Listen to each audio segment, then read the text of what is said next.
Alô, alô! Vamos de UEPG. Hoje, segundo dia, prova específica de física, 15 questões. Eu vou dividir essas 15 questões em três blocos. Vamos resolver 5 questões, uma pausa, 5 questões, uma pausa e aí as últimas 5 questões. Então, bora lá, começando com a questão 31. A questão 31 fala das leis de Newton, fala da mecânica. E ela diz: o peso é uma medida da inércia do corpo. Não, gente. A massa é que é a medida da inércia. Lembra que peso é uma força. Então, item 1, incorreto. Item 02. No instante em que a resultante das forças que atuam em uma partícula em movimento torna-se nula, essa entrará em movimento retilíneo uniforme. Bom, de acordo com a primeira lei de Newton, o chamado princípio da inércia, quando a força resultante em um corpo for igual a zero, esse corpo continua como está, ou parado ou em movimento retilíneo uniforme. Então, item 02, verdadeiro. 04. O sistema de propulsão a jato funciona com base na lei da ação e reação? Perfeito. O sistema de propulsão, ele respeita a terceira lei de Newton, o princípio da ação e reação. 08. A força com que a Terra atrai o Sol é igual em módulo e direção à força com que o Sol atrai a Terra. Porém, essas forças possuem sentidos contrários. Até aqui tá beleza, hein? Conclui-se então que essas forças se anulam. Eu nem vou continuar a leitura. O para, ação e reação eles não podem ser cancelados, pois eles atuam em corpos diferentes. Então, item 08, incorreto. 16. Um corpo desliza com velocidade constante, então a força resultante é zero. No vácuo, sobre uma superfície horizontal com um atrito, sob a ação de uma força externa de 10 newtons paralela a essa superfície. Vamos representar aqui, ó. Então eu tenho uma superfície horizontal, em cima desta superfície nós temos um bloquinho, esse bloquinho é empurrado, vamos supor que para a direita, com uma força de 10 newtons. Só que a força resultante é zero, porque a velocidade é constante, né? Então tem que ter uma força que cancela essa força. E a força que vai cancelar isso é a força de atrito. O exercício continua dizendo: apenas com esses dados não é possível descobrir o valor da força de atrito cinemático existente entre as superfícies. Gente, por meio dessa situação, nós podemos concluir que a força de atrito é 10. E ele está dizendo que não dá para concluir. Então, item 16, incorreto. Então, aqui na questão 31, somamos o 2 e o 4, que fecha 0,6. Esse é o gabarito da questão 31. Partiu para a 32. Para o estudo da hidrostática, necessitamos entender alguns princípios e conceitos. A esse respeito, assinale o que for correto. A pressão é uma grandeza escalar. Sim. E sua equação dimensional é ml vezes T a menos 2? Será? Vamos lembrar aqui, ó. Pressão é a força dividido pela área. Qual é a unidade que nós usamos para a força? O Newton. E para a área? O metro quadrado. O Newton é a mesma coisa que quilograma vezes metro por segundo ao quadrado. Lembrando que força é massa vezes aceleração, né? Dividido por metro quadrado. Você pode simplificar esse metro com esse quadrado e o que resulta de tudo isso aqui, ó, é o quilograma dividido por metro vezes segundo ao quadrado. Ou escreva assim: quilograma é massa vezes o metro, né, que é comprimento. Como ele está dividindo, ele vem o inverso, vezes o tempo, né? Segundo é tempo. Como ele está dividindo, vem o inverso aqui. Tudo bem? Foi isso que ele propôs ali no item 1? Não foi. Item 01, incorreto. Item 02. O princípio de Pascal nos diz que o acréscimo de pressão aplicada num ponto de um líquido em equilíbrio são transmitidos integralmente a todos os pontos do líquido e as paredes do recipiente que o contém verdadeiro. Sempre que eu estou trabalhando com hidrostática, que eu falo da proposta de Pascal, eu uso como exemplo, a galera vai lembrar aí, ó, eu uso como exemplo um tubo de creme dental. Imagina que é o tubinho de creme dental, alguns até têm toque, não pode apertar em determinados pontos aqui do tubo, mas imagina que você apertou exatamente esse ponto. Quando você aperta esse ponto, você exerce uma força, uma área, portanto uma pressão. A pressão ela não fica só nesse ponto, a pressão ela se espalha para todos os pontos, inclusive sobre as paredes do recipiente. E é isso que proporciona a saída aqui do creme dental, né? Se ele estiver aberto aqui, ele vai conseguir sair. Então a proposta de Pascal é exatamente essa. O acréscimo de pressão é transmitido para todos os pontos do fluido. 04. O elevador hidráulico de um posto de automóveis é um dispositivo multiplicador de energia. Olha a pegadinha, hein? Ele não multiplica energia, não. Ele multiplica a força. Incorreto. 8. Todo corpo mergulhado em um fluido em equilíbrio recebe uma força de direção vertical e sentido para cima. Lembra que essa força vertical para cima chama-se empuxo. E a questão segue dizendo, para cima, a qual é igual à massa do fluido deslocado. Não, gente, não é igual à massa, é igual ao peso do fluido deslocado. Poxa, incorreto também, né? Pegadinha. 16. O princípio de Stevin nos afirma que a diferença de pressão entre dois pontos de um fluido em equilíbrio é igual ao produto da massa específica do fluido pela aceleração da gravidade e pelo desnível entre os pontos considerados. Nós podemos escrever isso assim, ó, a diferença de pressão, o ΔP, a diferença de pressão é igual à massa específica do fluido vezes a aceleração da gravidade, vezes a diferença de altura entre esses dois pontos, que ele chama de desnível. Então, o item 16 é verdadeiro, portanto, o gabarito para a questão 32 é 18. Partiu para a questão 33. O magnetismo é conhecido pela humanidade há milhares de anos, analisando as propriedades magnéticas da matéria, assinale o que for correto. Item 1.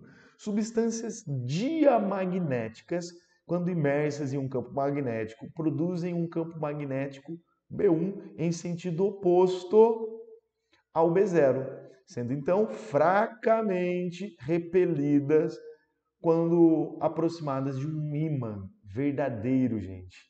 Lembra? As diamagnéticas, elas sofrem uma interação de baixa intensidade, por isso que ele diz aí fracamente repelida. Item 2. Substâncias paramagnéticas, então na 1 é diamagnética, agora é paramagnética. A diferença da di para a paramagnética é que a di proporciona uma repulsão, fraquinha, mas é uma repulsão. A paramagnética é uma atração. Então, substâncias paramagnéticas, quando imersas em um campo magnético B0, produzem um campo magnético B1 de igual sentido ao de B0. Correto também, né? 04. Quando um corpo composto por uma substância ferromagnética, lembra os ferromagnéticos são o ferro, o níquel e o cobalto. Se você observar a tabela periódica, esses três elementos eles estão posicionados lado a lado, então eles apresentam propriedades semelhantes. E esses três materiais são ferromagnéticos, que interagem com o ímã de maneira intensa. Ele diz que quando é colocado próximo a um dos polos de um ímã, ele será atraído pelo ímã. Opa, verdadeiro. As linhas de campo magnético, tal como as de campo elétrico, são linhas abertas. Não! O campo elétrico são superfícies abertas.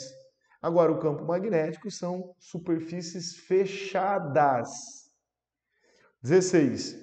Um ímã é um corpo que teve sua magnetização ao excesso ou falta de elétrons do corpo. Lembra que o magnetismo não está associado à carga elétrica ou à eletrostática. Então, não consideramos o item 16 como correto, portanto, a soma é igual a 0,7. Questão 34, ainda de magnetismo, agora eletromagnetismo. O trabalho da força elétrica no deslocamento de uma carga pontiforme sobre uma superfície equipotencial é nulo. Gente, o trabalho pode ser calculado assim, ó. O trabalho é a carga de prova vezes a DDP. Se ele diz que o deslocamento ocorre na mesma superfície equipotencial, a DDP é zero. Se a DDP é zero, o trabalho é zero. Então, ele faz uma afirmação verdadeira. 0,2. Uma das afirmações da lei de Coulomb é de que a força de interação entre as cargas elétricas pontiformes é inversamente proporcional ao quadrado da distância que as separa. Lembrando que força é igual a K vezes o módulo da carga 1 vezes o módulo da carga 2 dividido pela distância que as separa ao quadrado. Essa é a popular lei de Coulomb. E a força realmente é inversamente proporcional ao quadrado da distância. Verdadeiro. 4. O campo elétrico no interior de um condutor em equilíbrio eletrostático é nulo? É nulo. Lembra da gaiola de Faraday, da blindagem eletrostática no interior de condutores em equilíbrio eletrostático? O potencial elétrico é constante e o campo elétrico é zero. Correto, item 04. A capacitância equivalente de capacitores ligados em série será sempre menor que cada uma das capacitâncias da série. Olha, a capacitância equivalente de uma associação em série pode ser obtida pela soma do inverso. E se você somar o inverso, você obterá uma equivalência inferior aos capacitores dessa série. Então, 0,8 também está correta. 16.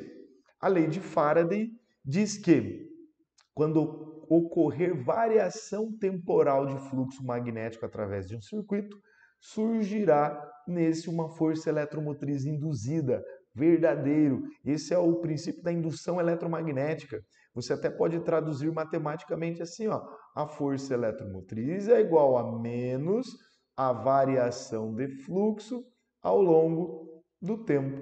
Provamos matematicamente que o que ele diz é verdadeiro. Todas corretas, né? Então, a soma é 31. Questão 35 nos diz: a força de atrito é devida às rugosidades das superfícies em contato e às forças de atração entre as partículas das duas superfícies. Em relação às forças de atrito, assinale o que for correto. Considere a gravidade igual a 10 metros por segundo ao quadrado. O item 01 nos diz: o coeficiente de atrito, tanto estático como dinâmico, é uma grandeza adimensional. Verdadeiro, gente. Adimensional quer dizer que não tem unidades, né? Então, olha, se eu escrever aqui, ó, força de atrito é igual ao μ, que é o coeficiente de atrito, vezes a força normal. Quer dizer que o coeficiente de atrito vai ser a força de atrito pela normal. Então você vai dividir força por força. Você vai dividir Newton por Newton. E se você cancelar o Newton com Newton, não sobra nenhuma unidade para o coeficiente de atrito. Por isso que a gente diz que ele é adimensional. 02. Em algumas estradas existem curvas muito acentuadas e, portanto, bastante perigosas. A fim de que os veículos possam fazer essas curvas sem depender do atrito, as estradas são construídas nesses trechos com uma sobrelevação de ângulo θ. É uma curva inclinada, tá?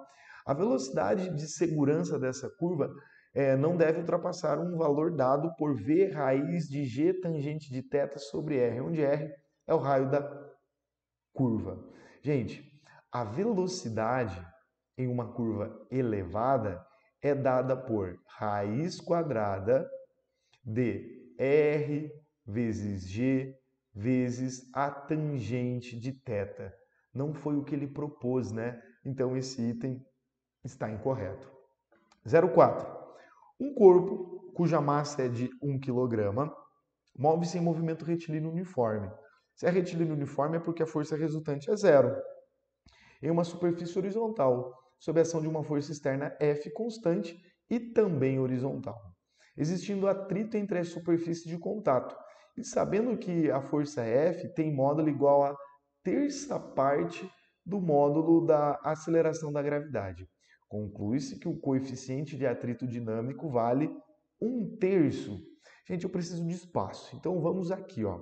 Item 04. Primeiro, ele diz que a velocidade é constante. Então a força resultante é igual a zero. A força que o empurra, a questão diz ser 1/3 da aceleração da gravidade. A aceleração da gravidade ele pediu para considerar 10. Então é 10/3. Essa é a força. Já que a força resultante é zero, porque o movimento se faz com velocidade constante, nós temos que a força de atrito é igual à força F, que é igual a 10/3. Como é que você obtém força de atrito? Eu acabei de lembrar ali, né? É o μ vezes a normal. Como é uma superfície horizontal, a normal acaba coincidindo com a força peso. Já que a massa do objeto é de 1 kg, a força peso vai ser de 10 newtons. Se você cancelar esse 10 com esse 10, nós temos que o coeficiente de atrito, que é algo adimensional, como nós analisamos lá no item 01, o coeficiente de atrito vai ser igual a 1/3, 1/3. Foi o que ele propôs, né? Então, pode marcar o item 4, que ele é verdadeiro. 8. Uma caixa de massa 6 kg está em repouso sobre uma superfície, sobre um plano horizontal. Sobre a caixa é aplicada uma força paralela ao plano e com intensidade de 14 newtons. Sendo o valor do coeficiente de atrito estático entre a superfície em contato igual a 0,3, podemos afirmar que o corpo permanece em repouso devido à força de atrito que nessa situação vale 18 newtons. Ela está errada e aqui, cara, derruba muita gente, hein? A força de atrito estática máxima, a força de atrito estática máxima é dada por μ vezes a normal, que vai ser o próprio peso. Logo, a força de atrito estática máxima é igual a 18 newtons. E ele disse 18 aqui, né? Mas olha, eu vou até avançar aqui para fazer o desenho para o item 08. Veja, eu tenho um objeto numa superfície plana. Esse objeto ele é empurrado com uma força de 14 newtons. Está lá no enunciado, está ali no item isso. Só que ele não vai, né? Ele está em repouso, porque aqui ó, nós temos a força de atrito. Se você disser que a força de atrito é 18, o bloco teria que ir para a esquerda. Imagina, você empurra ele para a direita e ele vai para a esquerda. É absurdo, né? Porque essa força de atrito é a chamada força de atrito estática e ela é variável. Ela tem um valor máximo que nós acabamos de obter aqui, que é 18. Então, se ele aplicou uma força de 14, ainda não venceu o atrito, ainda está parado. E a força de atrito vai ser exatamente 14, porque a força de atrito atinge no máximo 18. Então, o que ele diz é um tanto quanto absurdo, não assinale. 16. Os veículos com tração traseira possuem o eixo traseiro ligado ao motor e as rodas dianteiras livres. Nesse veículo, as forças de atrito nas rodas tracionadas têm o mesmo sentido do movimento do veículo. Gente, verdadeiro. Vamos representar aqui ó, essa situação. Então imagina aqui ó, a roda do carro. Eu não vou desenhar o carro completo, tá? Vamos só a uma das rodas. Então o carro ele está indo para frente. E aqui eu representei a roda. Para que o carro vá para frente, a roda gira dessa forma, no sentido horário. O que a superfície, o que o solo faz? Reage. E ele empurra então para frente. Então, note que a força de atrito está no mesmo sentido do deslocamento final do veículo. Então, o item 16 também é válido. Aqui eu não deixei a caixinha para colocar a soma, mas marcamos os itens 1, 4 e 16, portanto a soma é 21. Galera, esse é o primeiro bloco, resolvemos 5 questões. No próximo vídeo nós seguimos resolvendo mais 5 questões. Desde já eu agradeço a sua atenção.